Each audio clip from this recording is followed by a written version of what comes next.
आप सभी इस जनवरी मास में विशेष तपस्या के लिए आए हैं। ये भी बहुत बड़ा भाग्य है। बाबा की इस चरित्र भूमि में, कर्म भूमि में ऐसी तपस्या करने का चांस मिलना और ऐसे समय पर, जबकि चारों ओर आप सब सुन रहे हो, बहुत तनावपूर्ण वातावरण है। सब भयभीत हो रहे हैं, क्या होगा, और बाबा के बच्चे तपस्या कर रहे हैं।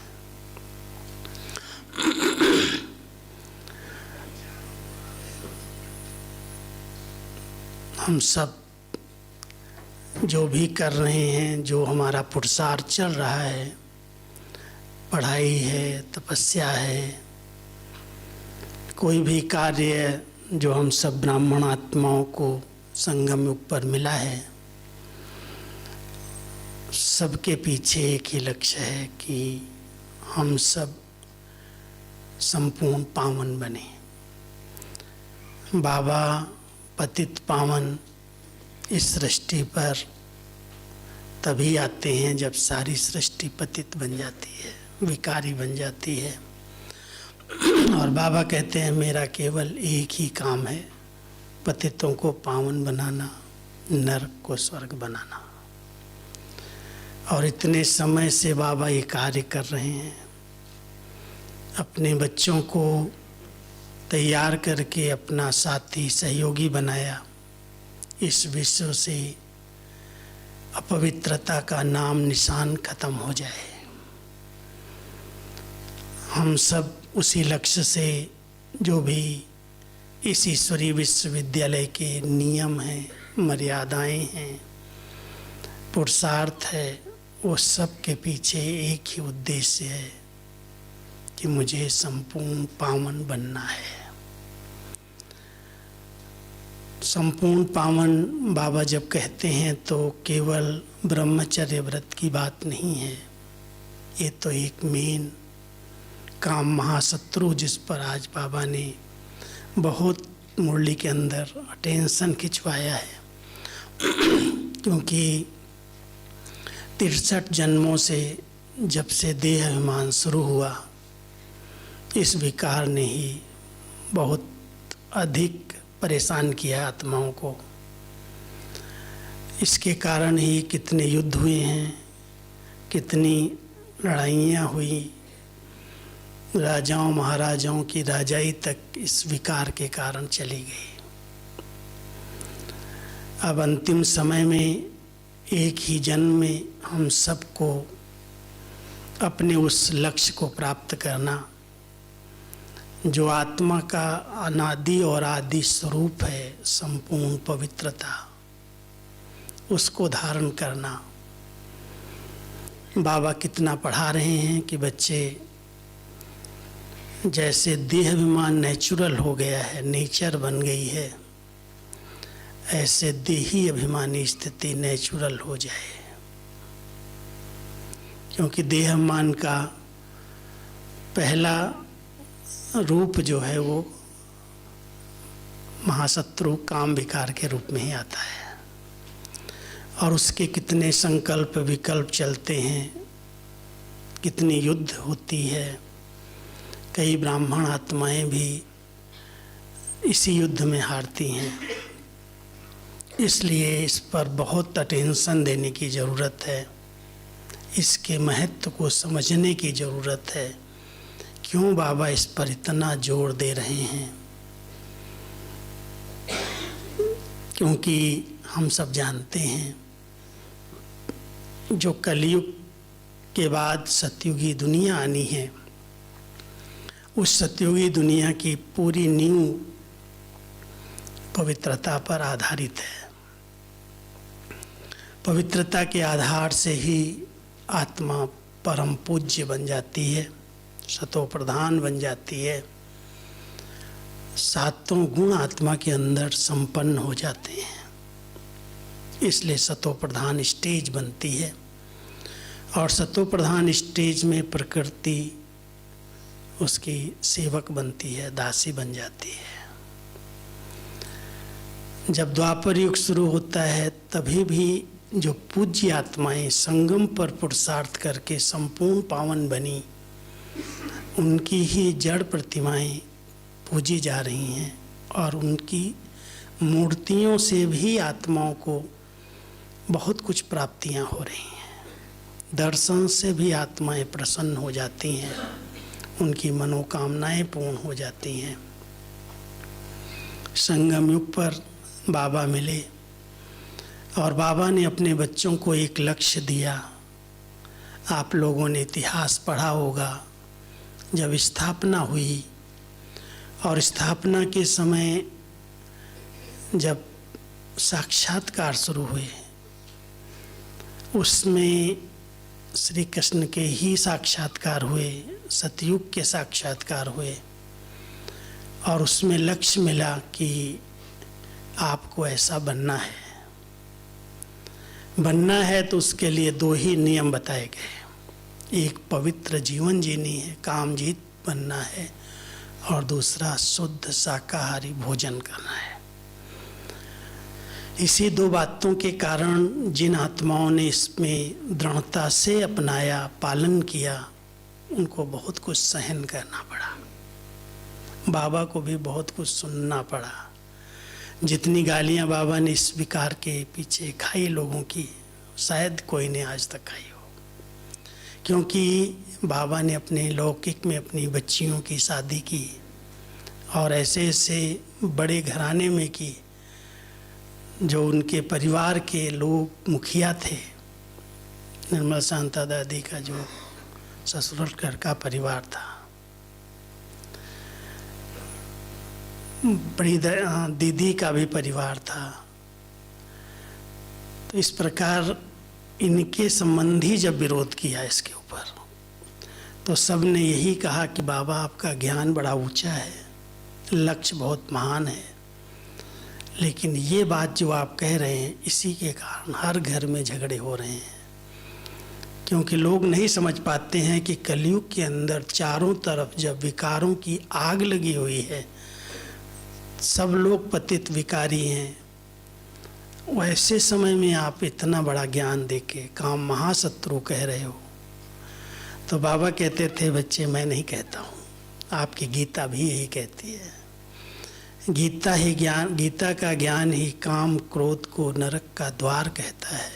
पढ़ा है, पढ़ रहे हो, लेकिन अभी तक किसी ने इसको समझा नहीं, प्रैक्टिकल नहीं किया, और अब स्वयं भगवान ये बात कह करके अपने बच्चों को पक्का करा रहे हैं। इसलिए मैं इस बात को कैसे कहूँ कि इस पर थोड़ा सा ढील दे दो। बाबा कोई कहते थे सिर्फ ये बात कहना बंद कर दो, बाकी सब ठीक हो जाएगा। बाबा इस पर बहुत पक्के थे, कुछ भी हो जाए, कितना भी सहन करना पड़े, सामना करना पड़े।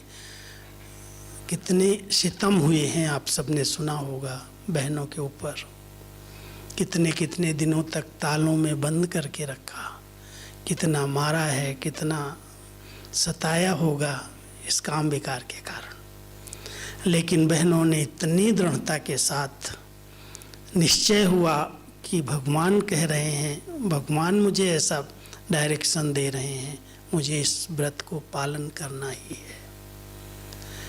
केवल एक ही शब्द लिखवाया बाबा ने पत्रों में, लिखवा के ले आओ अपने परिवार वालों से कि मैं ओम मंडली में ज्ञान अमृत पीने जाती हूँ।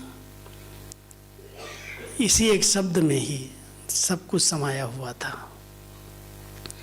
जब ज्ञान अमृत पीना है तो हम विष की लेन देन नहीं कर सकते। ये काम विकार विष है और इस विष की लेन देन हम नहीं कर सकते। इस पर ही सब प्रकार के बवाल हुए, सब प्रकार के हंगामे हुए। लेकिन बाबा अपने इस नियम में, इस मर्यादा में इतने दृढ़ रहे, इतने पक्के रहे, कुछ भी हो जाए लेकिन इसमें कोई को लूज नहीं होना है। और उसके आधार से इस विद्यालय की स्थापना हुई है, उसकी ये नींव है, इसकी जड़ है। ब्रह्मा कुमारी ईश्वरीय विश्वविद्यालय में अगर कोई आत्मा किसी भी कारण से इस नियम में अलबेली होती है तो उसको भगवान माफ़ नहीं कर सकता और सब माफ़ी मिल सकती। इसलिए सभी को बहुत दृढ़ता के साथ इस विशेषता को, इस महत्व को, पवित्रता के महत्व को समझने की ज़रूरत है। कोई भी प्रकार का अगर अलबेलापन है, कारण तो कई हैं। आज की दुनिया ही एक अलग रास्ते पर जा रही है और हम उसके विपरीत रास्ते पर चल रहे हैं, तो ज़रूर उसमें कुछ मेहनत होगी, कुछ सहन करना पड़ेगा। लेकिन कुछ भी हो जाए, लेकिन प्राण जाए पर वचन न जाए, ये है। धरत परिये धर्म न छोड़िए, ये दोनों स्लोगन इसी एक व्रत के लिए ही हैं। धरती पर भी पड़ना पड़े, प्राण भी देने पड़े, लेकिन हम अपनी पवित्रता में समझौता नहीं करेंगे। इतना पक्का कराया बाबा ने। इसलिए आप सब इस बात को अंडरलाइन करना। कई लोग एक दूसरे को देख करके अलबेले हो जाते हैं, कहते इसने भी हार खा ली, ये भी चला गया, ये भी शादी कर लिया, इसने भी ऐसा कर लिया। बाबा कहता बच्चे किसी को मत देखो, इसकी कई गुना सजा है। जैसे श्रेष्ठ कर्मों के पुण्य का बहुत बड़ा फल मिलता है, ऐसे एक काम विकार से हार खाने की बहुत कड़ी सजा मिलती है। वो कहीं भी मुंह दिखाने लायक नहीं रहता। और कई बार बाबा के एक शब्द सुना होगा, उसकी की कमाई चट हो जाती है। जो कमाई की है, जो पुण्य जमा किए हैं, वो सब खत्म हो जाते हैं। इसलिए हम सभी इसके महत्व को समझें, इसमें अलबेलापन न हो, बहुत दृढ़ता के साथ संकल्प करो कि कुछ भी हो जाए। आज तो बाबा ने कहा ये काम विकार जब बेताला बना देता है, बच्चे परेशान हो जाते हैं, बहुत युद्ध करते हैं, थक जाते हैं। लेकिन बाबा कहता बच्चे थको मत, कुछ भी सहन करना पड़े, कितने भी तूफान आए तुम्हें पार करना है। लेकिन तूफान ना आए उसकी विधियां हमें अपनानी चाहिए, क्योंकि जब तक यंग एज होती है तब तक कई प्रकार के हार्मोन्स जब डेवलप होते हैं और विकारी बीज से जन्म मिला है, इसलिए इस विकार को जीतने में मेहनत लगती है, युद्ध होती है। डरने की, घबराने की बात नहीं है। थोड़ा सा हमें अपने विचारधाराओं को परिवर्तन करने की ज़रूरत है। इसके महत्व को समझना है, क्यों बाबा इतना जोर दे रहा है, क्यों कह रहा है। अगर हम उस विषय को समझ जाएंगे तो सहज रीति से ये स्वाभाविक संस्कार बन जाएगा। इसके लिए अपनी ऊर्जा को, शारीरिक मानसिक शक्तियों को मुझे यूज करने की ज़रूरत है। अगर यूज नहीं करेंगे तो कहीं ना कहीं वो प्रॉब्लम क्रिएट करेंगे, क्योंकि ऊर्जा है, रचना की ऊर्जा है। संसार इसी आधार पर चल रहा है कलयुग का, और बाबा अपने बच्चों को इसको रोकने की बात कह रहे हैं कि इसको बंद करो, स्टॉप करो। तो ये जो हमारी मानसिक और शारीरिक ऊर्जा है, रचना की ऊर्जा है, बहुत बड़ी ऊर्जा है, उस ऊर्जा का प्रयोग होना चाहिए, विधिवत होना चाहिए, यथार्थ होना चाहिए। अपनी शक्तियों को कहीं न कहीं खूब अच्छी तरह से बिजी करके सफल करो। कहीं पर भी मन और बुद्धि को फ्री छोड़ करके अलबेले नहीं बनना। और आजकल साधन ऐसे हैं जो मानसिक पवित्रता में बहुत बड़े विघ्न रूप बने हुए हैं, और उसका मूल कारण आज साइंस के साधनों ने सबके बुद्धि को भ्रष्ट किया हुआ है। अंडरलाइन करके देखना जो मैं कह रहा हूँ कि आज मोबाइल में जो आप हम सब सुनना चाहते हैं, यूट्यूब खोलते हैं, कितनी अश्लीलता उसके अंदर है। ठीक है, बाबा ने हमें सेवा के, अपनी उन्नति के साधन भी दिए हैं, यूज भी करने की छुट्टी दी है, लेकिन अगर गलत बटन दब गया तो विचार अशुद्ध हो जाएंगे, स्वप्न अशुद्ध हो जाएंगे, आपकी मानसिक पवित्रता सबसे पहले खंडित हो जाएगी। इसलिए बहुत अटेंशन देना। ये परहेज की जो बातें हैं कि जो आपकी इंद्रियों को उत्तेजित करने वाली चीज़ें हैं, जो आपको तूफान मचाने वाली चीज़ें हैं, न देखना है, न सुनना है, न ग्रहण करना है, खाना पीना भी नहीं ऐसा जो हमारी इंद्रियों में उत्तेजना आ जाए, आवेश आ जाए, आवेग आ जाए। आज जितने अपराध हो रहे हैं, जितने अपहरण हो रहे हैं, जितने बलात्कार हो रहे हैं, जो भी हो रहा है संसार में, उसके पीछे मानव आत्माओं की उत्तेजना है, आवेग है। आवेग को कंट्रोल नहीं कर पाता, छोटा है बड़ा है, कैसे कैसे गलत काम उससे हो रहे हैं, कितनी पाप हो रहे हैं, कितने भी कायदे कानून सरकार बनाती है, सजा के प्रावधान करती है, फांसी तक देने के लिए तैयार है, लेकिन फिर भी ये अपराध रुक नहीं रहा है। सब समाचार जानते हो, कहीं न कहीं से इस विकार के अधीन होकर के आत्माएं परवश हो जाती हैं, और वो परवश हो करके इस विकार की अधीनता से कई गलत काम कर रही हैं, और फिर पश्चाताप होता है कि अरे थोड़ा समय कंट्रोल हो जाता तो कुछ नहीं होता। इसलिए हम सब बाबा के बच्चे अगर अतीन्द्रिय सुख का, इस ब्राह्मण जीवन का, योग का सच्चा आनंद लेना चाहते हैं, परमानंद की अनुभूति करना चाहते हैं, तो हमें इस व्रत को कहीं भी ढीला नहीं करना है। दृष्टि, वृत्ति, स्मृति, मन, वचन, कर्म, सबकी पवित्रता जरूरी है। सब पर ध्यान देना, क्योंकि हम एक विकार को नहीं जीत रहे हैं, हम पांचों विकारों पर जीत प्राप्त करने की मेहनत कर रहे हैं। पुरुषार्थ ही हमारा ये है, लक्ष्य ही ये है कि हमें संपन्न संपूर्ण बनना है। किस बात में कुछ कहना है क्या? झालावाड़ के बंसीलाल भाई, झालावाड़ के बंसीलाल भाई कौन है? बैठे हैं झालावाड़ के बंसीलाल भाई, देवीलाल भाई हैं बैठे।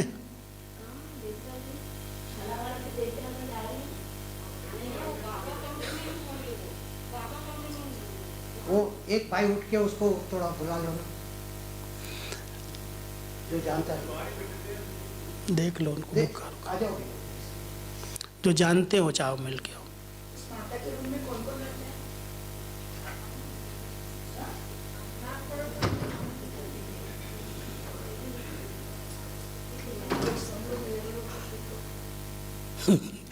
ऐसा है, अभी शांति से मैं समझता हूँ, अभी आगे है क्या चेकिंग? कोई बात नहीं, अभी शांति से बैठने दो, बैठने दो।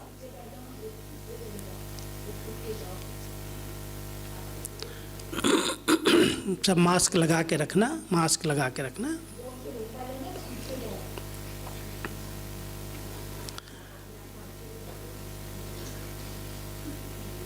ये भी एक खेल है क्या? खेल इसलिए कोई बात नहीं, सोचना नहीं ज़्यादा, डिस्टर्ब नहीं होना मन से।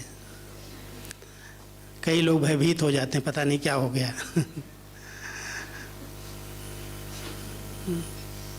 पीछे लाइन छोड़ दो, पीछे वाली बहनें आगे आ जाओ, जो पीछे बैठे आगे आ जाओ, उनको बैठने दो एक लाइन में।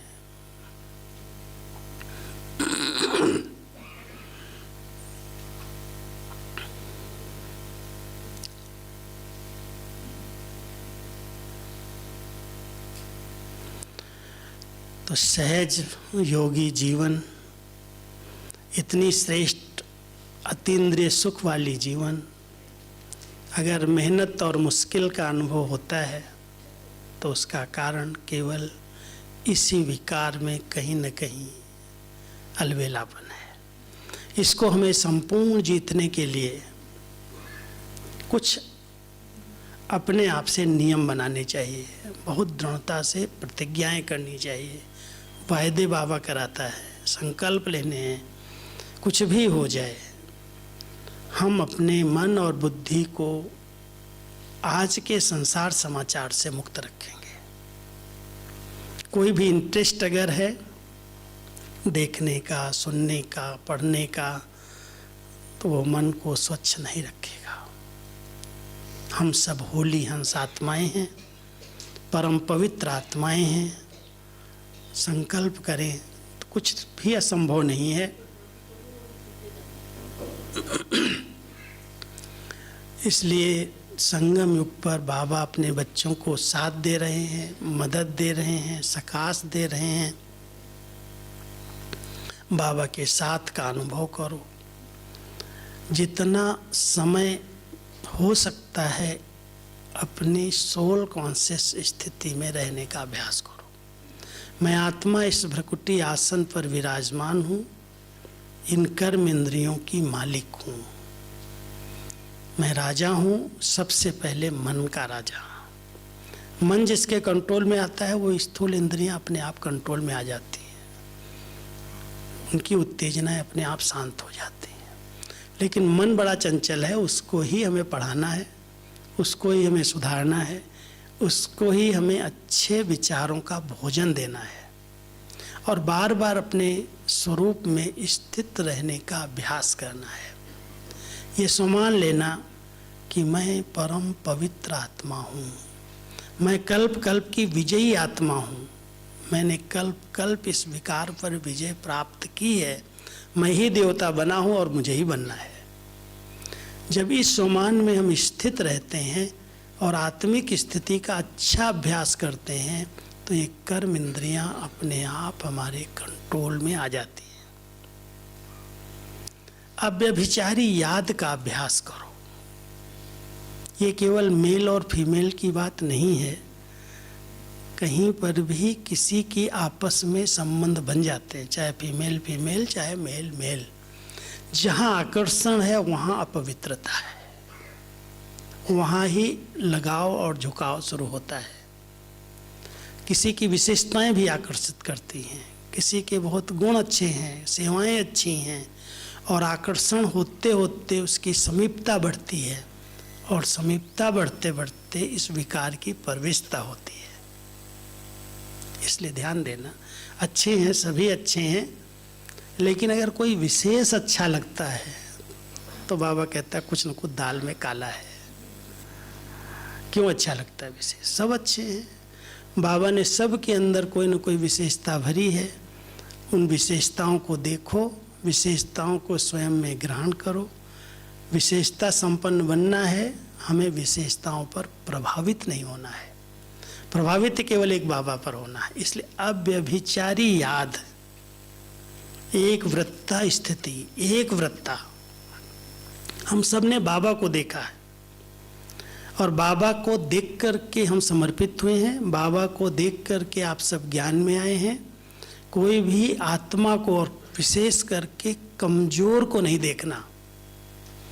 जब कमजोर को देखेंगे तो कमजोरी वार करेगी।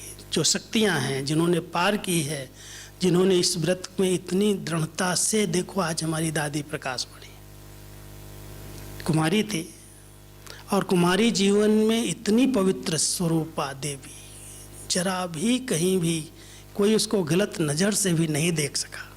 शिव शक्ति, काली, दुर्गा उस समान में रह करके अपने इस पवित्रता की स्टेज को बनाया। खुद भी कहीं लूज नहीं हुई और कोई की भी नज़र उनके ऊपर नहीं गई। इतना अपने को पवित्र आभा मंडल में रखा।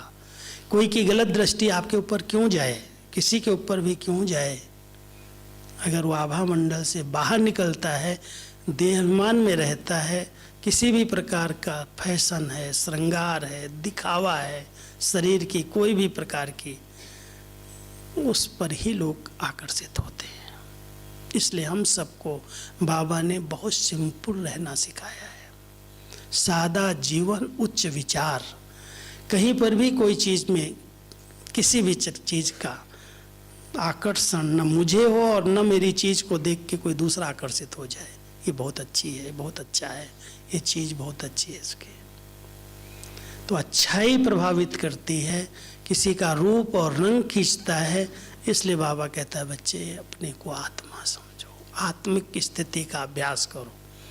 कोई को भी देखो ये आत्मा है, भ्रकुटी आसन पर विराजमान है। जितना समय हो, अगर आप अपनी इंद्रियों को वश करना चाहते हैं, तूफान से बचना चाहते हैं, तो बहुत अच्छी मेहनत करनी होगी। जब समय मिले शरीर से अलग होने का अभ्यास करो। ये 5 तत्वों का शरीर पतित है, विकारी है, हम सब जानते हैं। और इसके अंदर आत्मा बैठ कर के निर्विकारी बनने का पुरुषार्थ कर रही है। पहले तो यहाँ ही अंतर आता है कि एक तरफ आत्मा संपूर्ण पावन बनने का लक्ष्य लेकर के चल रही है और शरीर कहीं न कहीं विकारों से उत्पन्न होने के कारण विकारी है, पतित है। इसलिए इस शरीर को छोड़ने का अभ्यास करो। छोड़ने का अभ्यास माना आत्मा निकल के नहीं जाएगी कहीं, लेकिन ऐसे लगे कि जैसे मैंने इस सारी इंद्रियों से अपनी शक्ति को समेट लिया और अपने भ्रकुटी में स्थित हो गया। मालिक यहाँ बैठा है और यहाँ से पूरी इंद्रियों का कंट्रोल कर रहा है। भ्रकुटी आसन पर विराजमान मैं आत्मा हूँ और मेरा एक बाबा दूसरा न कोई। कुछ भी हो, कितना भी अच्छा हो, स्नेही हो, सहयोगी हो, हर प्रकार का मददगार हो, ये अपना भाग्य बना रहा है। मुझे इसका पर्सनल कुछ नहीं चाहिए। कई बार कोई चीज़ दे करके, कोई चीज़ में सहयोगी बन करके लोग अपना प्रभाव डालना चाहते हैं और जहाँ प्रभाव किसी का पड़ गया वहाँ दबाव शुरू हो जाता है। क्योंकि वो कहेगा, पहले प्रभाव डालेगा, फिर उसके बाद कुछ न कुछ अपनी बात मनाना चाहेगा और फिर वहाँ लगाव और झुकाव शुरू हो जाएगा। फिर वहाँ पर कहते हैं ऐसे कैसे बात निकल गई, हमने तो कुछ किया ही नहीं। और बाबा कहता धुआं निकला है तो कहीं चिंगारी तो कुछ होगी। अब इस पर थोड़ा सा विचार करने की जरूरत है। कई बार होता है, अनुमान भी लोग लगाते हैं, ईर्ष्या के वश, अनुमान के वश, एक दूसरे को नीचा दिखाने के वश भी इसी बात में लोग कलंक लगा देते हैं, कह देते हैं। बाबा के ऊपर कितने कलंक लगे, ब्रह्मा बाबा के ऊपर डायरेक्ट लगे। हम लोगों की क्या बड़ी बात है, किसी से हंस के बात कर दो, किसी से ऐसे मुस्कुरा के बात करो, लोग कहेंगे पता नहीं इनका क्या कनेक्शन है। क्योंकि जैसा खुद है वैसा ही दूसरे को देख रहा है, जैसी उसकी भावना है वैसे उस नज़र से सबको देखता है। लेकिन हम सब पक्के रहे मर्यादाओं में। मर्यादाएं हमारे जीवन का श्रृंगार हैं।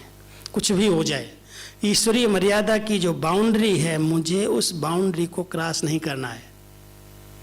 मर्यादा बनाई है बाबा ने और इस विद्यालय की मर्यादाएं शुरू से लेकर के दृढ़ता से बहनों ने पालन की है।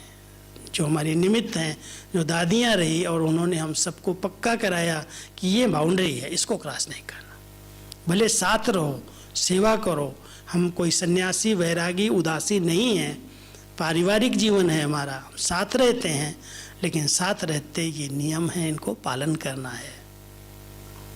ज़्यादा हंसना, अकेले में बैठ के बातें करना, अकेले में पत्र व्यवहार करना, रात को 10-11 बजे उनसे फ़ोन पर पर्सनल बात करना, ये सब क्या है? छिप करके बात करना, कोई सुन न ले, क्यों? ये सब लगाव झुकाव के चिन्ह हैं। इस पर जितना हम अंडरलाइन करेंगे कि क्यों हम किसी से ऐसी पर्सनल टॉक करते हैं, पर्सनल बातें करते हैं, लेन देन करते हैं, कोई चीज़ सौगात दे दिया, कोई चीज़ दे दिया, संबंध बना दिया, और वो संबंध नहीं, वो बंधन बन गया। वो बंधन ही दुख दे रहा है। इसलिए पवित्रता की बहुत गहरी गहरी परिभाषा बाबा सुनाता है। बहुत सारी मुरलियाँ चली और मैं समझता हूँ सीजन की 48 साल में आपको 48 मुरलियाँ मिल जाएंगी अव्यक्त बाबा की पवित्रता के ऊपर। किताब भी बनी है, इतनी मोटी बनाई है। अगर संकल्प में भी दुख और अशांति का अनुभव हो रहा है, योग में मेहनत का अनुभव हो रहा है, कहीं न कहीं पवित्रता खंडित हो रही है। पवित्रता सुख और शांति की जननी है, और अगर इस जननी को हमने पालन किया है, हमारे साथ है, वो माँ हमारे साथ है, तो बच्चे उसके पीछे पीछे हैं। सुख और शांति साथ साथ रहेंगे। लेकिन अगर हमारा सुख गायब हो गया, हमारी शांति गायब हो गई, बुद्धि भटक गई, अशांत हो गए, माना कहीं न कहीं इस व्रत को हमने खंडित किया है। संकल्प में ही किया है। संकल्पों की शुद्धता पर बहुत अटेंशन। ब्रह्मा बाबा तो साकार में बच्चों की दिल लेने के लिए कहते थे, बच्चे ये फ्रंट में है, इंजन है, जो आपके आगे आते हैं इसको भी आते हैं। लेकिन आप एक विचार करना, जिस तन में स्वयं पतित पावन बैठा हुआ है, परम पवित्र शक्ति बैठी हुई है, और साथ साथ दोनों कंबाइंड रह करके उनको तूफान आएगा, उनको ऐसे संकल्प आएंगे। लेकिन बच्चे कहीं दिल शिकस्त न हो जाएं, निराश उदास न हो जाएं, इसलिए कहता है ब्रह्मा बाबा को भी आते हैं, कोई हर्जा नहीं। लेकिन अव्यक्त रूप में ब्रह्मा बाबा ने, अव्यक्त बाबा ने कभी नहीं कहा है कि मुझे आते हैं। संपन्न बन गई आत्मा, संपूर्ण बन गई। अब संपूर्णता के आधार से बाबा ने कहा है बच्चे संकल्प में भी अशुद्धि ना आए, स्वप्न में भी ना आए। इसके लिए आप लोग लक्ष्य रखो, रात को सोते समय अच्छा कोई ना कोई अच्छा अध्ययन करो, अच्छा चिंतन करो। ऐसे नहीं देख रहे हैं टीवी देखते देखते सो गए, बातें करते करते इधर उधर की, उसने ऐसा किया उसने ऐसा किया, संसार समाचार की बातें लेते गए, सुन लिया, व्यर्थ की क्यों लगा दी। फिर वो सोएंगे, वही स्वप्न आएंगे, वही बातें आएंगी, वही विचार चलेंगे। अमृत वेले बैठेंगे तो वैसे ही नमाज पढ़ेंगे, ऐसे बैठ करके क्या फ़ायदा। अमृत वेला उठने का क्या लक्ष्य है, सोने का है। अरे अच्छी रूह रिहान करो, बाबा से मीठी मीठी वार्तालाप करो। इतना श्रेष्ठ भाग्य भगवान ने दिया है। कोई शांत स्वरूप होकर अमृत वेले थोड़ी बैठना है, वो शांति में बैठने का समय नहीं है। वो अच्छे अच्छे चिंतन करो, उमंग उत्साह से बैठो। वाह मेरा भाग्य, वाह भगवान, क्या मुझे भाग्य मिला है। दाता विधाता, भाग्य विधाता, वरदाता बाबा हम बच्चों को मिला है। कितने वरदानों से हमारी झोली भर रहा है, कितनी प्राप्तियां कर रहा है। अंतर से जितना उमंग उत्साह आएगा, अच्छे अच्छे संकल्प चलेंगे, शक्ति मिलेगी, बाबा की मदद मिलेगी। और अमृत वेले अगर बाबा से शक्तियाँ ले ली तो दिन अपने आप अच्छा हो जाएगा। इधर उधर के विचार चलेंगे नहीं, आएंगे तो खत्म हो जाएंगे। और अगर आते हैं, मान लो आते हैं फिर भी आ गए, तो उन्हीं विचारों में उलझना नहीं, स्थान चेंज कर लो। विचारों को चेंज करने के लिए कोई अच्छे गीत सुनो, अच्छा साहित्य ले लो, अच्छी स्टडी करो, उस विचारों को चेंज करो। अगर मान लो एक स्थान पर चारपाई पर आ रहे हैं, चले जाओ बाबा कमरे में या संग में चले जाओ, किसी के अच्छे भाई बहनों के। नेगेटिव वालों के साथ नहीं जाना, क्योंकि संग का रंग बहुत ज़्यादा लगता है। किसी को अगर अपने संकल्प सुना दिए कि ऐसे ऐसे मुझे हुआ, तो उसका दृष्टिकोण भी आपके प्रति वैसा ही हो जाएगा। और वो सोचेगा हाँ इसको ये तूफान आता है, ये इसके विचार आते हैं, और उसके सोच से आपके संकल्प और भी खराब होने लगेंगे। इसलिए ध्यान देना, इधर उधर बातों को सुनाया नहीं जाता है, ये अंदर समाया जाता है। युद्ध नहीं करो, बाबा को सुनाओ, सच्चे दिल से सुनाओ, और जो दिल में समा सकते हैं उनसे राय ले लो। लेकिन ऐसे ही इधर बता दिया उधर बता दिया, उसने और भी वातावरण बना दिया और आपके प्रति सबका दृष्टिकोण बदल गया, तो ये तो बहुत नुकसान हो जाएगा। इसलिए इधर उधर कुछ बताने की ज़रूरत नहीं है। बाबा बैठा है, ऐसा नहीं बाबा कहीं चला गया है। बाबा के कमरे में जाओ, बाबा के आगे बैठ करके बहुत प्यार से रूह रिहान करो। जो अंदर बातें आती हैं, कोई संकल्प विकल्प आते हैं, कागज़ पर लिख डालो, सच्चे दिल से लिखो। बाबा से कहो बाबा ये विकार, ये बुराई मेरी अभी तक मुझे परेशान करती है, आप मुझे शक्ति दो, आप मुझे मदद करो। और लिख करके सच्चे दिल से प्रतिज्ञा करो, और बाबा की वही चिट्ठी उठा करके भले आग में डाल दो, किसी को पढ़ाओ नहीं। लेकिन आगे के लिए संकल्प कर लो दृढ़ता से, इस संकल्प पर मुझे विजयी बनना है। ये मैंने व्रत लिया है, ये मेरा उपवास है। न भोजन का व्रत भगवान ने दिया है, न दूसरी बात, न जागरण दिया है, न कुछ कहा है। केवल कहा ये व्रत पक्का ले लो, आप देवता बन जाओगे। तो बाबा कितना रहम दिल बन करके, कितना दयालु कृपालु बन करके इस संगम पर हम बच्चों को पावन बनाने की मेहनत कर रहा है। जितनी तपस्या कर रहे हैं हम अपनी इंद्रियों को शीतल शांत बनाने के लिए। योगी वो है जिसके अंग अंग सुगंधित हैं, शीतल हैं। योगी वो है जो निंदा स्तुति दुख सुख जय पराजय मान हानि की समान स्थिति में रहता है। ऐसी समान स्थिति बन जाए। फीलिंग का फ्लू भी तो अपसेट करता है ना। उस दिन बाबा ने फीलिंग पर इतनी मुरली चला दी, बुखार आ गया इसको। और बुखार के सारे लक्षण जो फीलिंग वाली आत्मा में बाबा ने कितने सुंदर ढंग से स्पष्ट किए। ये फीलिंग भी तो एक विकार है। उत्तेजना आना, क्रोध में आ जाना, अपशब्द बोल देना, अंदर अंदर डिस्टर्ब हो जाना, बहुत सारी वृत्तियों में संग्रह वृत्ति, आसक्तियाँ, सामान इकट्ठा करना, चीज़ें इकट्ठा करना, छिपाना, चोरी करना, जितने भी विकार हैं सब पवित्रता के अंदर आते हैं। इन सब पर जीत चाहिए, एक पर नहीं।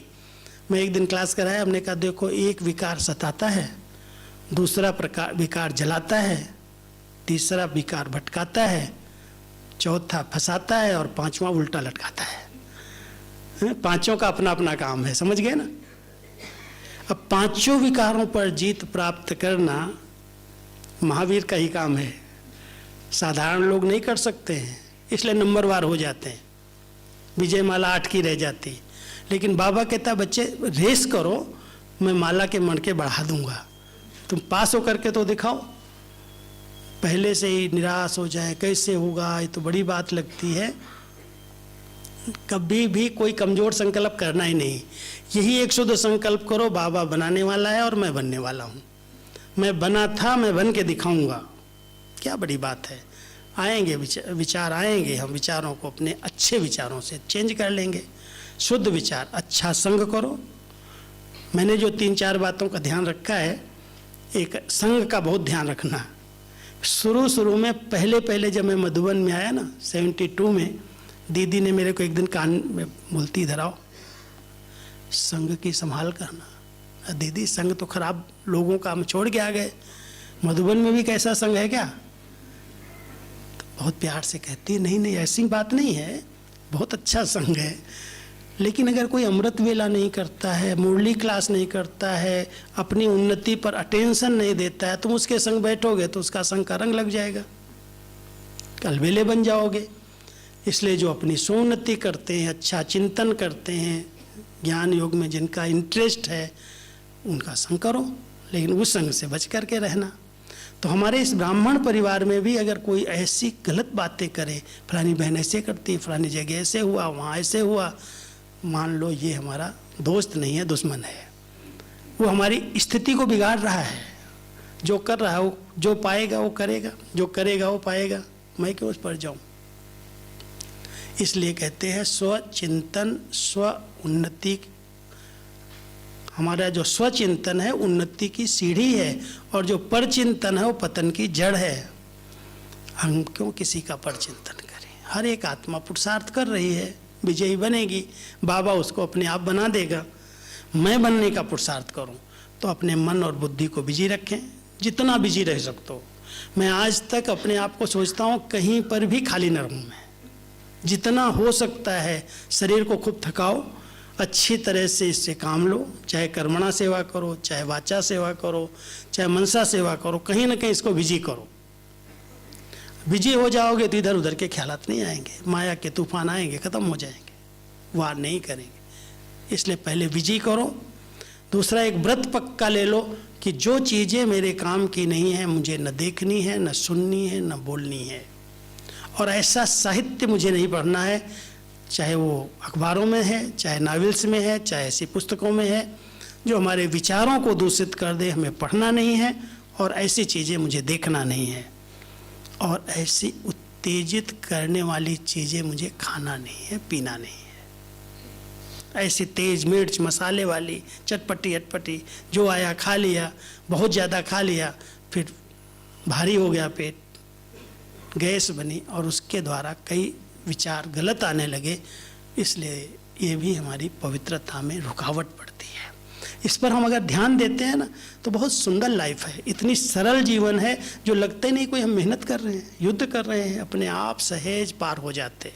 और ऐसे लगता है कितना योगी जीवन, इतनी पवित्र जीवन। करण करावनहार बाबा है, उसके हम राइट हैंड हैं, उसके साथी सहयोगी मददगार हैं। उनके कार्य में जितना हो सकता है, जो शक्तियां हैं लगाओ बाबा के कार्य में, सफल हो जाएं, बाबा की दुआएं मिल जाएं। मैं तो कहता हूँ पुरुषार्थ का सबसे सहज साधन है दुआएं।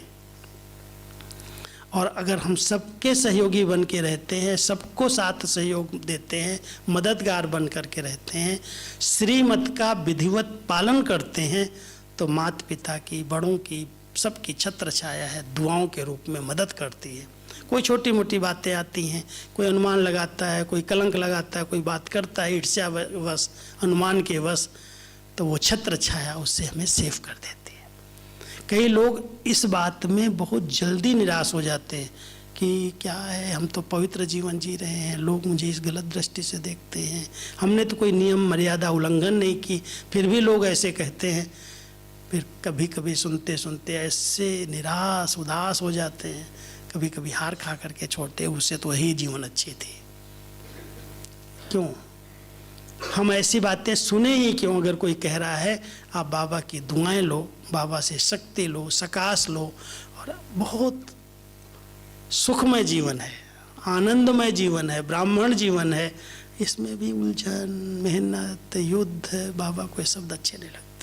कोई मेहनत करे, युद्ध करे और परेशान होता रहे, बाबा कहता है मेरे बच्चे बनने के बाद भी तुम लोग ये कर रहे हो। बाबा से वर्षा लो, बाबा से वरदान लो, सब शक्तियों की वर्षा ले लो। बाबा आप सब शक्तिवान, सर्वशक्तिवान, मुझे ऐसी शक्ति दो जो ये विकार मुझे कहीं भी टच ना हो सके, मैं इन विकारों पर संपूर्ण विजय प्राप्त कर लूँ। मैं आपका विजयी रतन हूँ, मैं विजय माला का मणका हूँ, मैं विजयी बना था, मैं बन के दिखाऊंगा। हो सकता है ऐसा संकल्प करो पक्का। इसलिए कहीं पर भी एक अशुद्ध संकल्प भी वार न करे। अब उसके लिए अपने संकल्पों पर बहुत अटेंशन का पहरा चाहिए।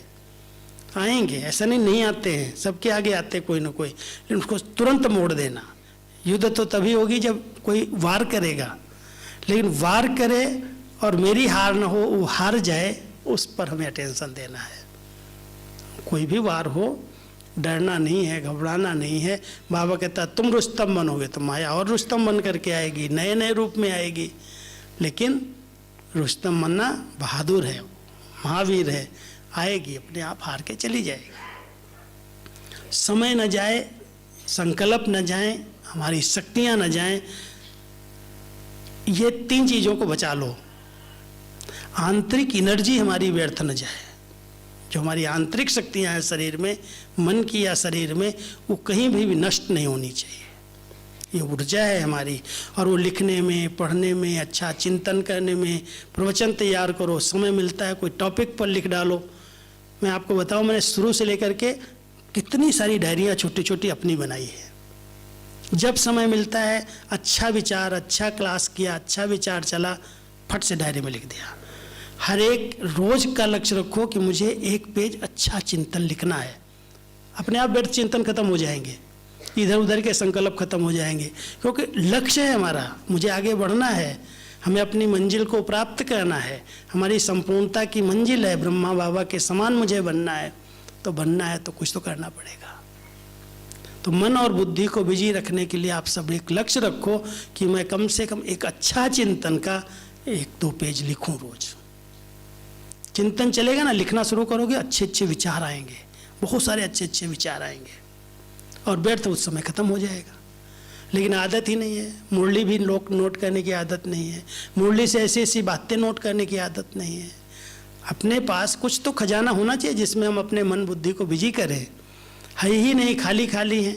जब कोई इधर उधर की बात सुना दिया, कोई ने ऐसी बात करे, वही संकल्प चलने शुरू हो जाते हैं, वहीं पर चिंतन शुरू हो जाता है, वहीं माया आती है, वहीं विकार सताते हैं। इसलिए हम सब ध्यान देते हैं कि हम सब एक तो संग की परहेज करेंगे, एक अच्छा अध्ययन करेंगे, एक अपने मन और बुद्धि को बिजी रखने के लिए स्वचिंतन, स्वोन्नति में। जब पहले मैं बाबा से, अव्यक्त बाबा से मिला, तो बाबा ने मुझे यही वरदान दिया कि बच्चे तुम्हें बुद्धि का वरदान मिला, दिव्य बुद्धि का वरदान मिला। मैंने कहा ये दिव्य बुद्धि का वरदान सरस्वती माँ का वरदान मुझे मिला है। तो बाबा ने कहा क्यों मिला? क्योंकि तुमने अपनी बुद्धि को कहीं भी व्यर्थ में नहीं लगाया, केवल स्वचिंतन किया, स्वोन्नति की, इसलिए वरदान मिलता गया है। और अटेंशन रखना, ये बुद्धि जो चाहे वो कर लेगी। इतना बाबा का वरदान मुझे ऐसा छप गया अंदर। और अटेंशन रखना, बस कहीं पर भी बुद्धि को कुछ भी हो रहा हो, कहीं भी कुछ हो रहा हो, मुझे नहीं देखना है। मुझे बाबा ने कहा hear no evil, see no evil, talk no evil, think no evil. जो इविल है मेरे काम का नहीं, वही इविल है। इविल को और कोई दूसरी चीज़ नहीं है। जो चीज़ मेरे काम की नहीं है, जिसमें मेरा कोई लेना देना नहीं है, क्यों सोचूं मैं, क्यों बात करूं, क्यों उसके बारे में चिंतन करूं। अपना समय जा रहा, अपनी शक्ति जा रही, कर कुछ नहीं सकते हैं और परपंच कर रहे हैं बैठ करके, टाइम वेस्ट कर रहे हैं। इसलिए जब कर ही नहीं सकते हो तो क्यों अपना समय नष्ट कर रहे हो, बचाओ उसको। अपना बचा हुआ समय बाबा की याद में लगा दो, अच्छा पढ़ो, अच्छा चिंतन करो। दादी हमारी क्यों 15 बार 10 बार 8 बार मुरली पढ़ती थी, इसलिए पढ़ती थी ना। प्रकाश मणि दादी के पास नाइट में 2 बहनें साथ में सोती हैं ना, तो एक की नींद फिट जाएगी अगर लाइट जलाएंगे तो दादी के टेबल के पास लैंप रहता था। जब भी नींद खुलती थी, मुरली और लैंप, केवल 2 चीज़ें साथ में। लैंप ऑन किया, अपना चुपचाप अपनी तरफ रोशनी किया और पढ़ना, लेटे लेटे पढ़ना, मुरली शुरू कर दिया। कितनी बार रात को अगर नींद फिट गई तो मुरली हाथ में है, पढ़ रही हैं। जानकी दादी को आप लोगों ने देखा, कहीं भी बैठी होंगी उनके हाथ में मुरली और कुछ नहीं है। भले और कोई साहित्य हो, कोई समाचार हो, देख रहे हो, पढ़ रहे हो, लेकिन अधिकतर इन दादियों ने इतनी उम्र तक मुरली पर इतना अच्छी स्टडी की और उसके कारण वो सब प्रकार के व्यर्थ से मुक्त हो गई। व्यर्थ ही तो विकार है और क्या है, काम विकार और कोई थोड़ी। व्यर्थ संकल्प पहले चलते हैं, वो विकल्प बनते हैं और वो विकल्प विकर्म करा देते हैं। व्यर्थ संकल्प रूपी बीमारी से आत्मा मुक्त हो जाए, उसके लिए मन और बुद्धि को ज्ञान चिंतन में, अच्छे चिंतन में, अच्छी स्टडी में बिजी कर दो। इतना साहित्य है हमारे पास। 48 साल की अव्यक्त मुरलियाँ प्रिंटेड भी हैं, साकार मुरलियाँ हैं। हमारे जगदीश भाई का इतना अच्छा अच्छा साहित्य लिखा हुआ है। जब समय मिलता है, आज ज्ञानामृत आती है, आते ही मैंने तो लक्ष्य रखा है 2 दिन के अंदर पूरी ज्ञानामृत मुझे पढ़नी है। हाथ में आई, जब समय मिलेगा। अभी जनवरी मास के ज्ञानामृत में कितनी बहनों ने बड़े बड़े सुंदर सुंदर ब्रह्मा बाबा के साथ के अनुभव लिखे हैं। अब हमारे पास समय है, पढ़ें। इधर उधर के बैठ करके, इधर बैठे उधर बैठे टाइम पास किया, वो व्यर्थ ही जाएगा अंदर। इसलिए बहुत अटेंशन देने की ज़रूरत है। हम सब के आगे लक्ष्य है, हमें ब्रह्मा बाबा के समान बनना है, उनके कदम पर कदम रख करके चलना है। और हमारे इस ब्राह्मण जीवन का लक्ष्य है संपूर्ण पावन बनना। क्यों? क्योंकि इसी से पावन दुनिया आएगी, श्री कृष्णपुरी आएगी, सत्युग की स्थापना होगी और आधा कल्प तक कोई भी विकार का नाम निशान नहीं होगा। उसके लिए हम सब निमित्त हैं। बहुत बड़ी जवाबदारी है, जिसके आधार से पूरा विश्व परिवर्तन हो रहा है, तमोगुण समाप्त हो रहा है, प्रकृति पावन बनेगी, आत्माएं पावन बनेंगी, भटकती हुई आत्माएं मुक्ति में चली जाएंगी। इतने बड़े कार्य की सिद्धि का आधार पवित्रता है और उस पवित्र विचारों में हम न रहें। छोटी छोटी बातें आकर्षण करें, पाप कर्म करा दें, विकर्म करा दें, लगाव झुकाव के कारण कितने गलत काम हो रहे हैं। थोड़ा सा टेंशन देना, इससे बहुत बड़ी बदनामी भी है। जरा भी कुछ होता है, अरे यहाँ भी ऐसे होता, यहाँ भी ऐसे होता। जितने लोग फेल हुए हैं इसी के विकार के कारण तो हो रहे हैं, जिनके नाम बदनाम हो रहे हैं। हमारी इतनी ऊंची चरित्रवान बाबा के बच्चों की एक विद्यालय, उसमें कहीं भी जरा भी दाग ना आए, इस पर टेंशन देना। और उसके लिए हम सब निमित्त हैं, जो भी हैं, जहाँ भी हैं, ये समझ करके चलो कि ये एक बहुत बड़ी मर्यादा बाबा ने हमें दी है, इसमें मुझे जरा भी लूज नहीं होना है। कुछ भी हो जाए, इसके लिए हमें मरना पड़े, मिटना पड़े, लेकिन हमारे विद्यालय में, हमारी संस्था पर ये दाग ना आए, ये भी ऐसे हैं, ये भी ऐसे करते हैं।